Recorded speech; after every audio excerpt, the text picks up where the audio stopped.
As we go forward, there are, as I think almost you talked about, a couple of pending potential greater than green findings. To what extent do those factor in at this point? If they've moved into manual chapter 0350, do we then keep, if they come out as more whites and yellows, does that have an impact on the ROP, or what do those mean going forward? I think moving forward, technically, Fort Calhoun Station has been removed from the reactor oversight process. But we will develop those findings and make an assessment of the significance. And so what practically will happen is they will then, once they're finalized, be handed to the restart panel for consideration of inspection and evaluation for licensee corrective action. It's not going to change our level of engagement at this point in time. Given, I don't know, Trey, did you want to add anything to that? Say if those findings that we believe would result in a greater than green result, those will go to the panel. The panel would add those to the restart checklist for resolution prior to restart. And I guess, as I understand, based on the different potential findings, that it's possible that we could see them then with degradation and possibly 4 cornerstones. Have we ever had a plant in a situation like that? Well, I mean, again, no, there hasn't. Putting them into the ROP, but yeah, there hasn't been, and again, there are a number of findings that are working their way through the process right now. I don't believe we would hit 4 degraded cornerstones based on where they are in the process right now. Okay. John, did you want to? If I could just add, Rachel, no, we have not had a plan in that area, and as we move forward, as almost said, when we characterize these, we would not be characterizing them as additional degraded cornerstones. The more important part is when we have plants that have a degraded cornerstone is how do we react, how do we do our inspections, and that's the purpose of the oversight panel, is to take the information from those findings, the risk significance of those, also determine the connection to the other items that have been identified to verify that, number one, the licensee's plans for addressing and identifying extent of condition and corrective actions are appropriate, and then from our standpoint to make sure our inspection efforts our enhanced inspection efforts under 0350 are adequately addressing not only the issues themselves, but any cross-cutting nature to them. Well, thank you. I appreciate that, and I think to some extent the RP is a very useful tool for communication. So I appreciate, as they move into 0350, we don't really follow it, but I think there is some value of to some extent tracking these things as to where they would have been in the ROP, even if because if we see another yellow, we see additional whites. That seems fairly significant from plants that I've experienced in the time that I've been on the commission, to see that many findings with that level of significance. I'll just add, I mean, communication is a very important piece of Manual Chapter 0350 as well. And so we will have public communication about what we believe the significance is. What 0350 adds is, in the ROP, it would change the level of significance by different columns of the action matrix. It's not going to change our level of engagement, because we're already what we believe is maximum engagement with the 0350 oversight panel. And for communication purposes, there's a series of public meetings that we'll be conducting to talk about where we're at and how we're moving forward through the process. So. And Commissioner Sunick asked a number of really good questions about the 0350 process, and I think probably for all of us this is a little new. And I think when I was on the commission, Davis Bessie was coming out of their 0350, maybe, or maybe they had already, but they were still wrapping up, I think, the CAL items, so they may have already been out of the 0350, but we're wrapping up the CAL. Is there an extent in which, is there a difference, let's say at this point, with the additional issues that would be identified if they have some high degree of significance that would be equivalent to yellows or possibly even red findings if they were under the traditional RP? Is there a difference? I mean, do we go back and reevaluate effectively column 5, or is there really no difference at this point between being in column 5, being in 0350, and being shut down? Yeah, technically, Fort Calhoun has been removed from the reactor oversight process. So those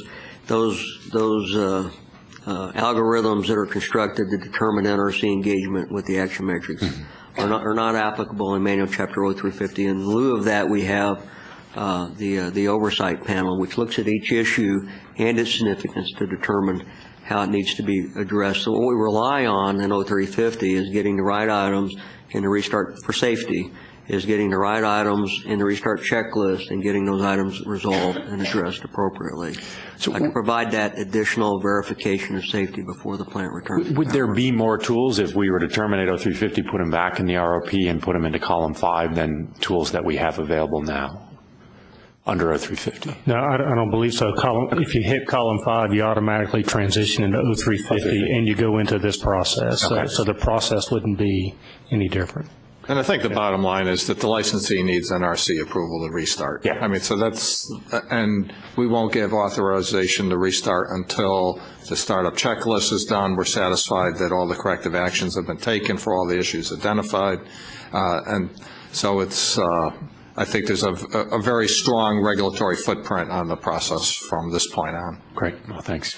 One last question on that. Do we have any preliminary results on the, have we run the fire event through the ASP at this point?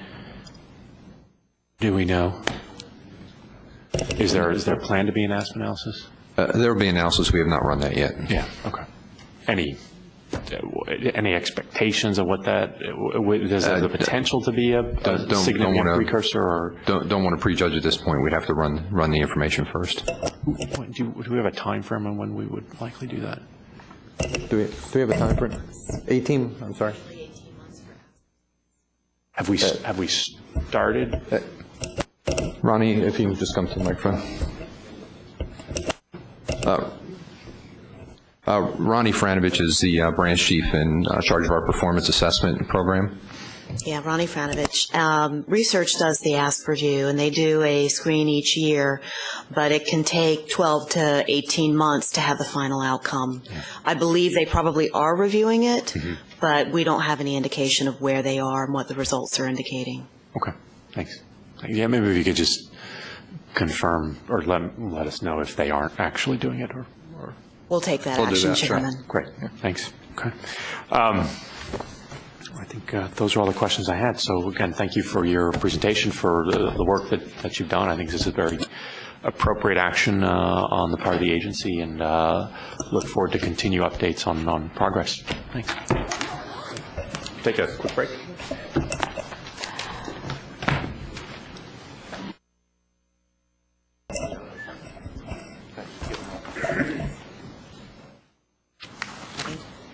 Okay, we'll continue the meeting and get a presentation from the Omaha Power District. Gary, I'll turn to you to begin, and however you want to proceed.